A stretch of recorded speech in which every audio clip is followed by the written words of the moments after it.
The 748th edition of the MMA Gambling Podcast of the Sports Gambling Podcast Network is brought to you by Underdog Fantasy. Sign up with promo code MMASGPN to get a 50% deposit bonus of up to $1,000. And we're also brought to you by Edge Boost. Earn up to $750 per month on your sports gambling transactions. Just go to edgeboost.bet and use promo code SGPN.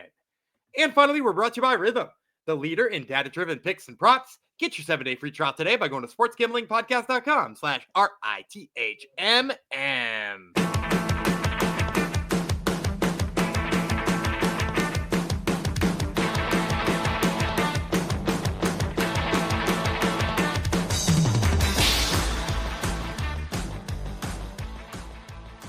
Howdy ho, DeGenerinos, and welcome up to 748 of the MMA Gambling Podcast and the Sports Gambling Podcast Network.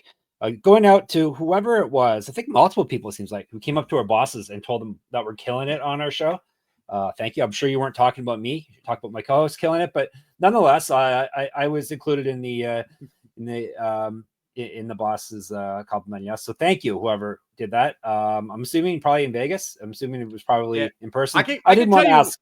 I can tell you one of them. It. Yeah. Like one of them was Gamble, my main man Gamble. Oh yeah, right. Yeah. He told me he gave a good word, but they said multiple people, so it wasn't just Gamble. Yeah, exactly. So whoever else, in addition to Gamble, said nice things about us.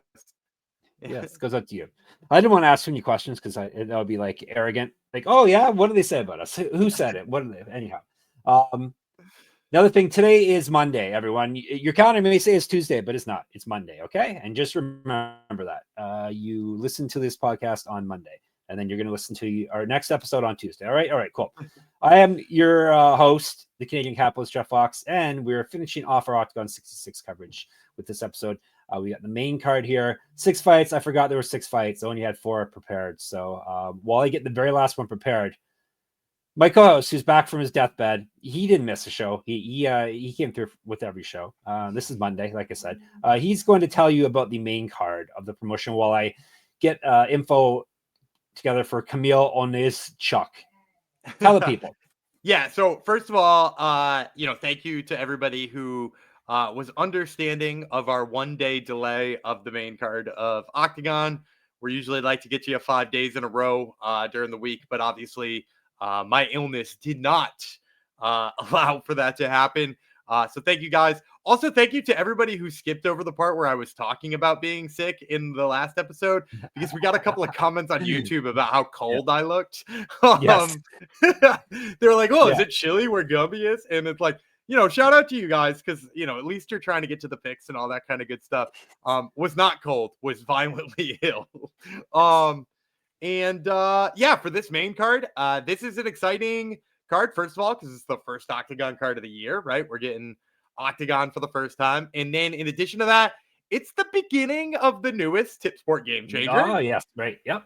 We went one middleweight, is that right? We're middleweight this year. So it was 170 in the inaugural year, 55 last year. We're going opposite end of 70 this year, up to 85. And it's an interesting batch of people. I originally thought they were going to steal Will Fleury down from light heavyweight to fill a spot in the Tip Sport Game Changer. It turns out that did not happen. We're still waiting to hear who that last person is in the tournament, but it won't be him because he's now fighting for the heavyweight title. He's gone in the other direction, which is left vacant by a man who decided to throw his title belt off of his boss's head. And then not fight as a result. So his original challenger and Will Fleury will be battling it out for the belt. But I will say it's the beginning of the Tip Sport Game Changer, which is always exciting. It's become my new favorite tournament in sports because PFLs are terrible. But hey, no, don't worry, they fixed it for this season. Oh, but maybe we got GFL. Maybe we got GFL. Oh, right. Oh, God, I'm so tired. Can we stop pretending that's going to be a thing? Just stop. Dude, I have to say, I don't usually watch Ariel Helwani. I watched the owner's interview. I watched his interview with the owner of GFL, and somehow it gave me less confidence in that GFL would ever succeed. At one point in time, he was like, the best part is we own all of the teams.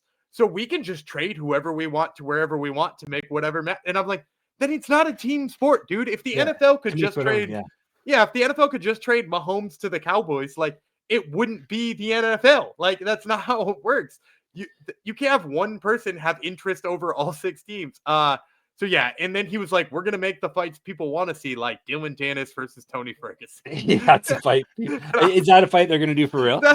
He said that's the fight people want to see, and I was like, "Sure." Well, did he look at like a joke meme on Instagram and like think people were being serious? Because if Tony Ferguson is gonna insist on fighting still, then fine. Give him that matchup because he won't get paid. I guess that's true. Right? He's not going to get his brain destroyed even worse than it is. Fine. But my point is that just like it feels like everybody like maybe he found an old burner account from a UFC event like 20 years ago, being like, you know what fights I want to see, and he's going to make them. But anyway, we've deviated from the point. The Tip Sport Game Changer is back. It's one of my favorite tournaments. My only problem with this one, the first 2 matches. I'm not going to call them squash matches, but I feel like they're foregone conclusions. Yeah. So it sounds like GFL, they're saying what PFL is. What PFL actually does that they're saying out loud. PFL, you know. I think it's far worse. Who they want to go through and all that type of stuff. I think they're making PFL. Somebody, was it MMA Fighting? I don't want to give MMA Fighting too much credit. MMA Fighting said GFL might be an elaborate hoax to try to make the things PFL is doing look reasonable. Yeah. And if they do, they're succeeding. It looks PFL looks great in comparison. Chris Weidman's back, baby. Chris Weidman. Hopefully they'll do at least. I'm sure they'll do one event and then they'll run out of money because they're gonna do 3 a week, dude. Oh, are Did they? You not hear? With the amount of money they claim one to be on Monday. People? Yeah. Three a week in a bundled pay-per-view. Let me tell you a little story about a promotion called Affliction. DFL. I mean, perhaps that was when Affliction was. They had all that awesome MMA merch money. That's back when people bought MMA shirts. Yeah, clothing companies were flush with money. They didn't last anyhow. This isn't a GFL podcast, but hopefully someday it'll, at least for one episode, will be. I hope not. It will be. We're covering a far more stable promotion. Where fighters get paid really good, and they do big stadium shows, and we're actually should be the pay PR people for Oktagon because we're big on Oktagon, trying to make it a big promotion because they seem to do pretty much everything right. All right, before we dive into it, in honor of the big game, aka the Super Bowl, from now until February 9th, 15% off everything in the SGPN merch store with our promo code Big Game, BIGGAME. You can get the hat I'm wearing, or all our MMA Gambling Podcast merch, or merch from any other show that you like on our network. Check it all out at sportsgamblingpodcast.com/store. Promo code Big Game. All right, now we got you hyped up. Hopefully, talking about GFL, we got you hyped up for Oktagon. Oktagon 66 is in Germany. It's basically one of their home away from homes. They do quite a few shows in Germany every year. This is going down on Saturday in Düsseldorf, Germany, 12 p.m. Eastern. So it'll be split screen action for you with with that UFC thing going down in Saudi Arabia at the same time. PSD Bank Dome, if you want to go to it, in Düsseldorf, Germany, in a cage. 11 fights. We covered the previous 5 fights on Sunday's episode. Today it's the 6 main card fights. Now that I'm prepared for the opener, and the opener is a middleweight fight. Hojat Khajevand. I did all right since I heard you say it multiple times. I think I did all right. From Iran, Kamil Oniszczuk. He is from Poland, of course, because he's got Chuck at the end of his name. 3 5-minute rounds. Middleweight, but is this a reserve bout or anything, or is this just a middleweight bout? I've heard rumors that this is a reserve bout. I had to double check their website, but I forgot to. I do think this is a reserve bout, that this middleweight one, because I haven't seen any announced reserve bouts. So I usually they've got one by now. Yeah, it would make sense if it was. All right. If not, it's a middleweight fight, regardless. Oniszczuk is 10-4, 5 knockouts, 1 submission. He's been knocked out twice, submitted once. This is his debut on Oktagon. He's gone 1-3 over his last 4, including getting TKO'd in his last fight. He went 0-2 in Bellator. He used to fight at 170. Oh, RIP Bellator. Bellator never die. 6 years younger than Khajevand. How am I getting worse at it? Khajevand. How do you say his name? Khajevand. Khajevand. Oh, I had it spelled wrong on my spreadsheet. That's my problem. I put a J in there. No, it's Khajevand. It is a lot easier than I was making it. Anyhow, Oniszczuk is -110. So pretty much we got to pick him here. Khajevand, 7-4, 1 knockout, 5 submissions. He's been knocked out once, submitted twice. He's 2-1 in Oktagon, 3-1 over his last 4. He got submitted in his last bout, -120. So first of all, Oniszczuk he fought in Bellator, so I'm sure you got some footage on him at least, right? I've got footage up both these guys. Yeah, cool. like on our prelim episode, this one was a little tricky because there were some O&Os in there and some real questionable O&Os I've never heard of. And you gave the odds already, right? Khajevand, slight fave. And I'm gonna go with Khajevand here, right? Negative. I think you heard -120. 120. Yep. Yeah. And you know, the interesting thing for me is both these guys prefer a takedown to boxing, and Khajevand is a little bit better of a boxer in my estimation. He's got like a nice little jab that he pokes out there to basically keep people frustrated and force them to get close enough to him to hit the takedown. I really do love Khajevand's blast double. One of the things I like about it is when he gets in on the legs, even if he can't get a good lift or he can't get like his hands locked together, he's one of those guys who drives through their takedowns particularly well. And at a certain point, like the person you're trying to take down, either you get their hands locked behind them or you just drive them all the way to the cage, or eventually their legs can't keep up with your legs. Like Khajevand is a guy who does a really good job of like sort of pushing through it. And if you watch Oniszczuk in most of his takedowns, a lot of it is muscled. I've seen like a lot of single legs that he's like really ripping at, and it's just because he's like the much stronger guy that he's gotten them. And to be honest with you too, I really think that leads to a lot of his losses, because if you watch some of his losses, he completely run out of gas. Had some really good moments at the beginning of the fight, because when he takes somebody down, he has good control and all that kind of stuff. But by the end of the fight, those like muscled takedowns kind of wear on him. And against a guy like Khajevand, I think that's really going to wear on him, because like Khajevand is such a good wrestler. He's the classic Irani wrestler, right? Like you can assume most fighters out of Iran come from a pretty good wrestling background. It's, no mistake that that's like one of their national combat arts. And so if he's going to do that over and over to Khajevand, I think he's going to fail enough that he's going to be exhausting. And like I said before, I already kind of like Khajevand's hands better. A lot of Oniszczuk's punches are like, arm punches really thrown from the shoulder rather than, throwing any body behind him. So I like Khajevand in this one. I will say, as my final sort of note on this one, my only real caveat on not like loving Khajevand at -120, if people are like, you seem to like him everywhere, why not be all in on him, is that his top control is not excellent. His takedowns are really good, and like I think he's a little bit better of a boxer, so I'm going to pick him here. But I don't know that he'll hold down Oniszczuk. It might be enough that his takedowns wear him down. But I've seen a lot of his fights where he's gotten takedowns and maybe like, 5 takedowns and like 4.5 minutes of control time. And you're like, well, that kind of sucks. And like, I'd like to see more of that. One thing Gumby likes, he likes a man with strong top control, right, Gumby? That can really pin you down. Yeah, but you like Aileen Perez's the way she moved. I said it. I said those words. It's true. All right. Before we move on, we're getting edgy. We're going to talk about Edge Boost. SGPN has partnered up with Edge Boost, the premier Visa debit card for bettors. An Edge Boost card allows you to avoid the hassle of having your card denied at the sportsbook, DFS site, sweepstake site, racetrack, or casino. Plus, you can earn up to $750 per month in cashback rewards for using your Edge Boost card. And your money is safe as the card is FDIC insured. The best part is no credit checks and it's completely free. Sign up today and use the promo code SGPN so you can get better cashback rewards and instant tier 2 status. That's edgeboost.bet, promo code SGPN. That's edgeboost.bet, promo code SGPN. And mybookie.ag, we are brought to you by them. MyBookie is your place to bet every sport, plus props for every game and the live dealer casino. MyBookie accepts customers from a ton of locations, easy deposits, and lightning fast payouts using crypto. Check out all the MMA lines over at MyBookie.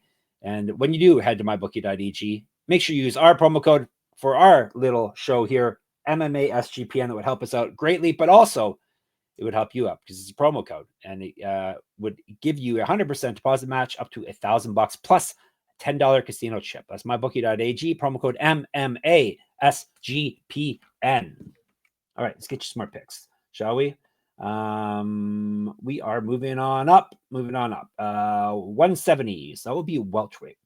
Matouš, Kohout. Is he a Slovakian? He is a Czech Republic. He's got a good nickname. You'll hear about it in a minute. Cihad Akipa, I guess that's his name. He is from Kurdistan. We don't get a lot of Kurdistan fighters, do we, Gumby? Have we had one yet? Do you remember? No, and I think he's. Well, we've talked about Akipa before, and right? Yeah, we've asked the same question. But I'm pretty sure I would have. Yes, I'm pretty sure he's out of England. But okay. his parents are Kurdistani. Okay. So yeah, I'm pretty sure that's and he, Tapology's got his Kurdistan flag. His Tapology picture has him with the Kurdistan flag. So like, I think we've talked about Akipa, but I have not heard of another fighter from there. And I'm sure Gumby has already told us all that info, and Jeff just doesn't remember things. But that's what happens when you get old and you don't sleep. All right, and we'll when you've done punishment. 748 episodes. It's true. It's true. We're coming up on 5 years in, I think, November or something for us. Wow. Crazy, eh? Crazy. Just for the show. Gumby and I have been together far longer than that. Yeah, that's right. 15 years maybe. It's been working on it. Yeah. All right, Akipa, Punisher, 7-2, excuse me. 4 knockouts, 1 submission. He's been submitted once, 1-0 in Oktagon, 1-2 in his last 3, but he did win his last fight, so that's a positive. That would have been an Oktagon, his debut. He used to fight up at middleweight, 1-2 in kickboxing as a pro, 1-1 in boxing, 3 inches taller than Kohout, 4 years younger, plus 110. Kohout, the Mighty Rooster, or actually just Mighty Rooster, which probably is better with no law. He's Mighty Rooster versus Punisher. He's 11-8 with 4 knockouts. He's been knocked out twice, submitted 4 times. 8-5 in Oktagon. 2-1 over his last 3. 4-4 over his last 8. Got TKO'd in his last fight. Used to fight at 155. 2-2 in pro Muay Thai. 1-2 in pro kickboxing. Minus 150. So a couple guys who don't need any buzz for their nicknames. Gumby, who do you got? Yeah, so this is the first in a string of fights here we're going to have where Oktagon has done, God bless their matchmakers, have done an excellent job at matching up people who want to fight a similar kind of fight, and it's going to be a lot of fun for fans. So this is a stand-up only fight right here. Akipa and Kohout both, vastly prefer the fight on the feet. And it's like a very interesting style because Kohout, I really like Kohout when he fights inside of a phone booth. If he fights like in Russia, those yeah, not that's kind of fights. No, not literally. Those fights are wild though. Yeah, but like that. Like I like when he fights in close range. I like when he fights up close. But the problem is he's a bit too patient to get there regularly. I think he wants somebody else to bring that fight to him, but he likes to plant and throw in close range, and as a result, like people who are a lot longer than him or fight a lot longer than him regularly rip the hell out of his legs. And in addition to that, too, Akipa is a guy who fights really long. He does a really good job of working the legs. He fights long behind his punches. He's not going to blitz and get in that range for Kohout. And I'm a little bit worried Kohout won't get in that range for himself. Akipa does get tagged a lot, but it's pretty much exclusively people who will rush him. And so like up against a guy who I think is a little bit more patient, I think he's going to be in a lot better of a spot here. Cause like basically if I had to say the problems with Kohout, it's like he gets his legs kicked too much and he's too patient, and he's up against the guy who needs somebody to fight him patiently and loves to throw leg kicks. Like it's really perfect for him. So I'm going to go Akipa here. Slight underdog. You said plus 110? Yeah, I believe this one's pretty much, Yeah, plus 110. Yeah, early odds are all real close on these main card fights, or at least the early main card fights. And I'll go Akipa as a slight dog here. You people get those lines moving. So all the casuals can't get good lines like you. PFL, not PFL. They're definitely not good. Oktagon is very good at matchmaking. I don't hear many complaints out of you about matchmaking no. make ever. Sometimes the beginning of their Tip Sport Game Changers a little bit like, to be fair, it's a 16-person tournament. Yeah. So it's some of it feels like a 1 versus a 16 seed sometimes. It should be, actually. Yeah, which it should be, right? But apart from that, their matchmaking is spot on. Yeah, too many tournaments don't do it the proper way. The best should get the easiest fights to begin with. But, at the top of this card, you may see that. There you go. All right, we are moving our way up to the top of the card. We're fourth from the top so far. We're going to featherweight bout. Deniz Ilbay from Germany versus Vladimír Lengál from Czech Republic. I just saw that flag. That's what it is. 3 5-minute rounds, 145. We got some more nicknames. Well, one good nickname. Ilbay is El Pistorello, the gunman. I like it. He's 7-1, 5 knockouts, 1 submission. He's been submitted once. He owes his rounds. 3-1 in Oktagon. He's won 2 straight, both via TKO. Used to fight at 155, 22-3 in boxing, and a champion in that realm. 6 years younger than Lengál, plus 130. Lengál Vlado. I guess that's a pretty funny nickname, Vlado. Both of them are good nicknames. I'll give him credit. He's 7-4 with 7 knockouts. He's been submitted once. He's 4-4 in Oktagon. He's 1-2 over his last 3, 7-2 over his last 9. He got 1 actually via TKO in his last fight. He's fight at 155. 12-0 boxing and a champion. 1-0 kickboxing, 1-1 in Muay Thai, 3 inches taller than Ilbay, minus 175. So at least on paper, this looks like another solid matchup. Two boxers. It's another great stand-up striking fight. Ilbay has struggled a little bit with the takedown defense, but I don't think Lengál's the type of guy who's going to test it all that much. And even if he does, not Vlado. Not Vlado. I'm going to go Ilbay. I'm going to go dog here. I didn't take very many dogs on the prelims, but I like Ilbay quite a bit here. His punch is just a lot tighter for me. The way his hands move, it's kind of. I know Pistolero is gunman, but his hands move like a piston. Let's say Pistolero stands for pistons, because like he's sort of got those hands that just like they recharge and they come right back at you, and he's going to hit you with like a 7-punch combo. And like Lengál is a guy who's got like much loopier hooks, and he reaches a lot more with his punches. And like if you watch his fight with Corey Fry hurts him to the body a lot. And a lot of it is just that like he overextended himself on a hook. Corey Fry threw a push kick to the body. Bam, all of a sudden hurt on the ribs. Overextended himself, counter to the ribs on the far side, same thing, hurt him to the body. And like, I could see Ilbay doing a similar thing, like cutting angles, because Corey Fry, look, he's not the boxer Ilbay is, but he was still doing damage. And like, maybe some of that's the kicking, but I think Ilbay will just cut angles and hurt him every single time he does it. And maybe it won't just be to the body, maybe it'll be to the head. Now, the one thing Ilbay's got working against him here is that he is shorter. I don't know if I want to go all the way to calling him a short king yet. He's a 5'7" featherweight. Yeah, a little short, but it's getting there. Yeah, I mean it's pretty short. Like Lengál's only 5'10", so it's not like he's pretty short. So he's gonna have a reach disadvantage for sure. He's gonna have a height disadvantage for sure. But I think the speed and the fact that Lengál kind of overextends himself, I think they'll both lend itself to Ilbay sort of getting those counters. And the other thing I will say is Ilbay is just like, he's incredibly tough. In that fight with Dagashek that he had, in that fight with Dagashek he was in some trouble early on, and there's no doubt about it. But like, he's just so tough, and he just kept getting back to good positions until he found the punch he needed. So I'm gonna go with Ilbay here. Slight dog. Let's go dogs back to back.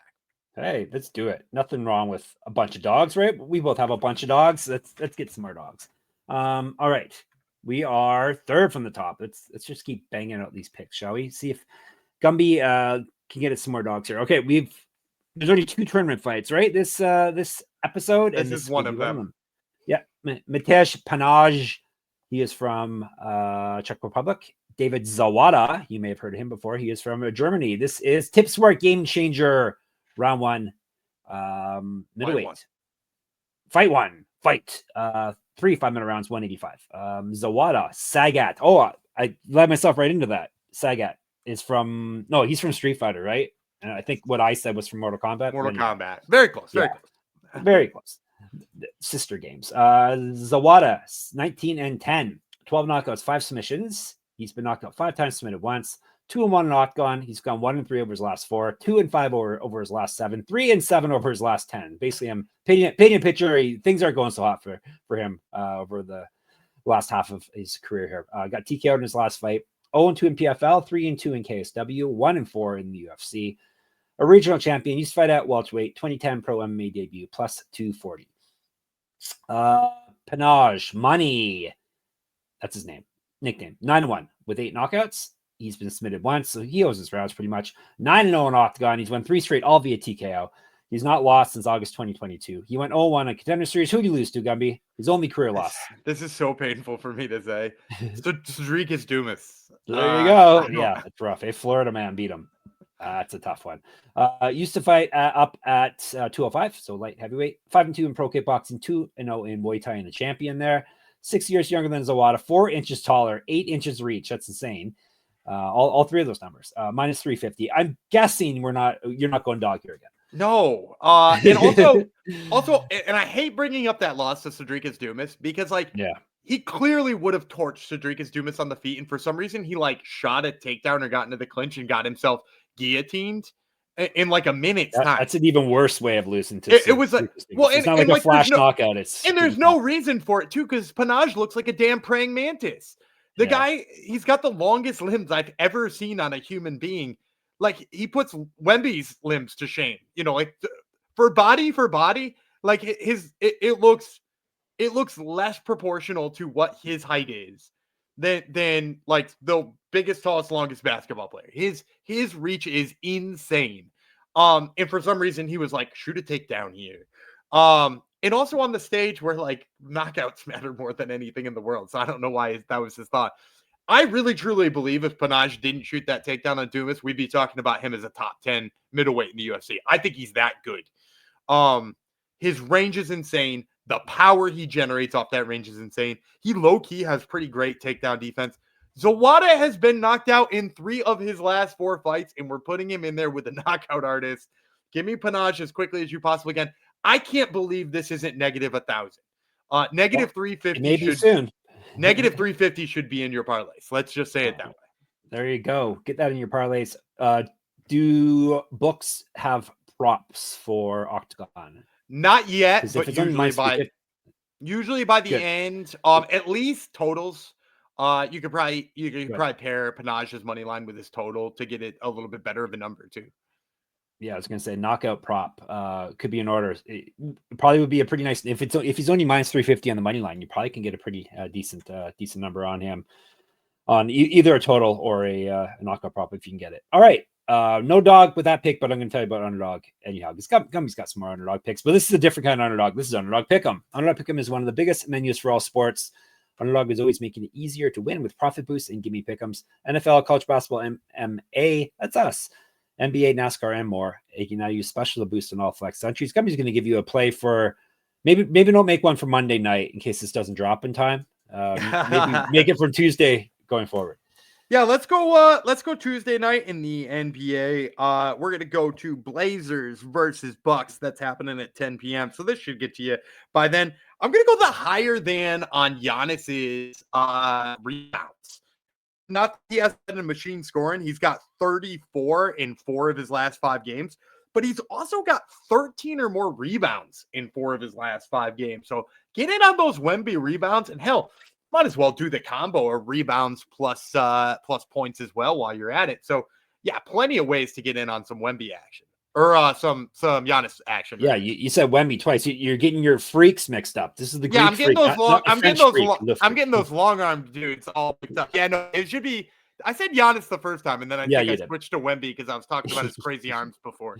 Yes, not the freak. You talk about the Greek freak. All right, sign up with a code. Here's the important part. I won't screw up, hopefully. MMA SGPN. Enter that code and you get a special pick and first time deposit offer up to $1,000 in bonus cash. And we get to stay on the air if you do that. So underdogfantasy.com, promo code MMA SGPN. No one is threatened to take us off of the air. I'm just joking. But money does help. Rhythm, SGPN's power partner. Rhythm is the #1 AI-powered sports betting platform that helps provide bettors of all levels the ability to build custom predictive betting models in seconds. Build your own model, copy one of the top performing models from the leaderboard, or have Rhythm build you a model. If the NFL playoffs haven't been going your way so far, Rhythm will help you turn things around with one game left, the only one, the best game of the season, of course. Rhythm's AI-powered predictions for prop bets and game lines will set you up for success in the Super Bowl. So here's what you got to do. Or actually, here's what they offer. It's not just NFL. They got NFL picks, NFL props, college basketball, and NBA. Rhythm has it all. Al Horford props, damn right. They got that as well. Claim your 7-day free trial today by going to sportsgamblingpodcast.com/rhythm at sportsgamblingpodcast.com/RTHMM. How many times will Taylor Swift be shown on screen? Do they not show her? I didn't see her at the Bills game on screen when I was watching it. I very Is that much not a do thing not anymore? pay attention. I don't know. Yeah, is that not a thing? They used to cut away to her every 5 seconds, but I didn't see any cutaways. I did not pay attention. No. I may not have been paid attention as much either. All right, co-main event. Yes, co-main event is a 155 bout. Lom-Ali Eskiev from Germany. Damien Lapilus, the brother of Taylor from France. 3 5-minute rounds, 155. Let's break her down. Lapilus, the Walking Dead, 18-18-2 with 3 no contests. That's impressive that he racked up 3 no contests. 4 knockouts, 8 submissions. He's been knocked out 9 times, submitted 4 times. Not so impressive. 1-1 in Oktagon, 1-3 over his last 4, 1-6 with 1 no contest over his last 8. Yikes. But he did get a win in his last fight, so he broke. So I want to. I don't usually interrupt your record keeping here, but that record is absolutely messed up. Because don't get me wrong, he failed a drug test in there, but Aries, I think he failed 1 drug test, and Aries voided his last 5 fights. Oh, really? And turned all of them into losses. I want to say 3 or 4 of those are wins, and 1's a draw. Okay. So his record is officially 18-8 because that's how France, deals with that, or Aries deals with that. I don't know if there's a difference between the French Commission and Aries at this point. But that's how they deal with it. And he won a lot of those fights. A lot of those are knockout wins. Okay. Good to hear. That was a good interruption. So he did win his last fight officially by TKO. He was a regional champ. He used to fight down at 145, up at 170. 2011 pro MMA debut. He's pro grappled once and got a draw. Imagine that, a draw in grappling. 1-0 is pro boxer, an inch of height over Eskiev, plus 225. Eskiev, famously, his nickname is what, Gumby? Do you remember? I don't remember. Leon. Obviously, Leon. Hey, isn't there a Leon on The Walking Dead? I have no idea. I don't watch Leon on The Walking Dead. All I could think was Leon the Professional. Okay. I know I haven't seen it, but yes. What? Obviously, I haven't seen it. 22-7. Great film. 22-7 with 1 no contest. How do you have time to watch anything other than MMA? With you knowing about all this MMA stuff, that's what I want to know. How do you find time, Gumby? I don't know. I can't tell you. I don't sleep. Yeah, I was gonna say Gumby figured out a way to hack time to make it stop. When he's doing MMA research, the clock stops. Leon is 22-7 with 1 no contest, 11 knockouts, 3 submissions. He's been knocked out twice, submitted 3 times. He's won 2 straight. Before that, he lost 2 straight. The past 2 wins have come via TKO. He's got multiple regional championships on his mantle. Correct. Get our shirt or all the rest of our gear at sportsgamblingpodcast.com/store. Big game is your code for 15% off. 3-2 in KSW. Used to fight at 145. 2011 pro MMA debut. 1-0 in pro boxing. 1-0 in pro grappling. 3 years younger than Lapilus. Minus 333. Yeah, so I'm actually going to go Lapilus here. Ooh, yeah. The reason is, first of all, I think the books are looking at that record and being like, oh, he looks like crap and he's 18-18. And he doesn't, first of all. And if you watch those fights, he looks quite good. Second of all, you mentioned the 1-inch height advantage. That's true. Do you know what the reach advantage is in this fight? I don't think I was able to find reach for one of these guys. It's 9 inches. He's got a 9-inch reach advantage in this fight. And if you watch Eskiev, again, another one of those guys who fights better in super close range. If you watch his fight with Butchinger, he backs him up against the cage. He tees off on him. I just don't think he could do that to Lapilus. I don't think he can do it regularly because, first of all, anytime he's going to try to close that range, he's gonna get hit. And Lapilus is a lot safer than an Ivan Butchinger defensively. He's smarter in where he keeps his hands. He's better at getting out of range after hitting somebody. And also he has a 9-inch reach advantage, right? His arms are, the reach on him is 6'4" or 6'4.5" or something like that. It's an insane reach for a dude at his height. And he uses it really well. And then on top of that too, I also like his scrambles. He's not always the guy to shoot takedowns, but he does sweep really well. So I could see in this fight too, if it did wind up in the clinch, if Eskiev did try to crowd him and he wound up in the clinch, I could see him getting the better of those moments too. I like Lapilus here. I think the range is going to play up. I think he's going to stay away from those big bombs of Eskiev, which are, were deadly in his last fight. And I think his power is sort of underrated because he has, a lot of those TKOs kind of not look like they're part of his record. So yeah, give me Lapilus here as as a value play. See, it fooled me, so it probably fooled some of the odds makers too, because not everyone is plugged in as Mr. Gumby. No one is as plugged in as Mr. Gumby. That's why you people are tuning in. That's why people compliment us to the bosses. So, main event time, but Gumby can't just do this alone. He needs someone to set him up. So that's why I'm there. Okay.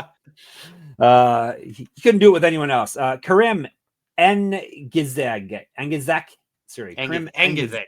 Engizek from Turkey. He is up against, this is Tipsport Game Changer, middleweight, first round. Anthony Salamone from France. 35-minute rounds, 185. Salamone, Ours Blanc, polar bear. Basically, white bear is what it translates to, but polar bear works as well. I'm taking French again, Gumby. I'm brushing up on my French because we're going to Quebec in the summer. So yeah, I'm going to be amazing. Amazing city. You're going to the Paris of the North. We are going to the Paris of the North. It's true. All right. Salamone, 8-2, 2 knockouts, 3 submissions. He's been knocked out once. This is his debut in Oktagon, stepping right into the $1 million euro, right? That's what it is. So like 1.3 million. Yep. Yeah. And it's not like PFL. They're not actually going to. They're not going to cut it in half. Good news, guys. Good news. We're paying you half of what we paid you before. Anyhow, he's been knocked out once. This is, I told you that already. Told you debut. Loss over his last 3. Got TKO'd in his last fight. So that was his 1 knockout loss. 1-2 in PFL. PFL's coming up a lot here. Used to fight at 205, 2012 Pro MMA debut. 4 years Jorgen Engizek. Plus 240. Engizek 21-4, 13 knockouts, 4 submissions. He's been submitted twice. 3-0 in Oktagon and the reigning champion. He's won 14 straight fights. He's not lost since September 2014. That's insane. Multiple regional championships on his mantle. Correct. Get our shirt. sportsgamblingpodcast.com/store. Big game is your code. Used to fight at 170. 2010 Pro MMA debut. 1-0 Pro Boxing. -350. I'm guessing you're not going dog again. No, if your book lets you parlay him and Peñáz right now, do it. Oh, okay. Go do it. Salamone, way overextends on all of his punches. Huge windups. Like you could see his punch coming a mile away, and it got him slept by Jacob Neto in PFL. Jacob Neto is not the striker Engizek is. Engizek is just, I mean, like if you watch any of his title fights, there's really not much for me to say here. He does an excellent job at keeping his opponents at bay with feints. He's got great footwork, head fakes. He's a surgeon when he starts picking people apart. His power is, I mean, it speaks for itself. He just absolutely sleeps people. And that power is good late in the fight too, which is even crazier because he got taken down a little bit in his last title fight. And then like the next round started up and he's just laying into the guy again. So like Engizek is just, I mean, like this is as big of a mismatch as they could have possibly put in the Tipsport Game Changer. Give me Engizek, and again, -350, not nearly high enough. Well, that's a sour note to end things on. I guess it's good if you're saying get in on it. So, all right, squash match in the main event, maybe. We shall see. All right, steam these lines up, people. Get them into acceptable ranges Actually, no, get them into unplayable ranges for everyone else is what I meant to say. All right, recap. Engizek. Lapilus, Peñáz, Ilbay, Akipa, and Khajevand. Right? That's it. All right. Looking forward to some Oktagon. This should be fun this weekend. If you're going to be watching it, even if not, if you want to talk UFC, you want to talk anything else MMA, we're at sportsgamblingpodcast.com/Discord. YouTube, obviously, make sure you subscribe to the MMA Gambling Podcast, and you can hit us up in the comments like our friend Concrete Stephen Asplin does, and other fighters too. Actually, a fighter on Instagram was hitting me up because Gumby didn't pick him, and he was teasing us for not picking him, and then he ended up winning. So, what else should you do? You can check us out on Twitter. Yeah, SGPN MMA. He's at Gumby Vreeland. I'm at Jeff Fox Writer there, and on Instagram. If you want to hit me up on Instagram, do that. You can check out my Substack. Enter my UFC Saudi Arabia pick'em contest for this weekend at moneymma.substack.com. You can check out Gumby's other talking work at Top Turtle MMA Podcast, where he has interesting MMA guests on, such as who this week? So we got Kareem Abdul-Al-Sawadi, which kind of a bummer. Found out just an hour or so ago that his fight got canceled for this weekend. He's not going to be fighting Balaji Aki, but we still have his interview there. He's still an interesting guest, so make sure you tune into that. And we'll be talking to Deniz Ilbay, who we talked about earlier on this episode, El Pistolero, on the show. The Top Turtle Curse is back for 2025. No. People what? were winning from that LFA card. I know, but Asplin won. Fights fell off. So although Cheyenne Powers didn't win. Nope. Goozy won though. That's true. Maybe it's just that fight camp. That fight camp is immune to the Top Turtle Curse. What else can you? You should go to our mothership. Check out all the amazing podcasts and all our writing and all our discounts and all our other good stuff at sportsgamblingpodcast.com. sportsgamblingpodcast.com/store. Big game is your code. sportsgamblingpodcast.com/Patreon. And remember your codes for pretty much everywhere: MMA, SGPN, Underdog Fantasy, and mybookie.ag mostly are the two you're going to want to use. All right, we'll be back tomorrow. It will be Urs Blanc, Jeff Fox. It will be Leon Vreeland, and we will talk to you tomorrow. CFFC 139 is on tap.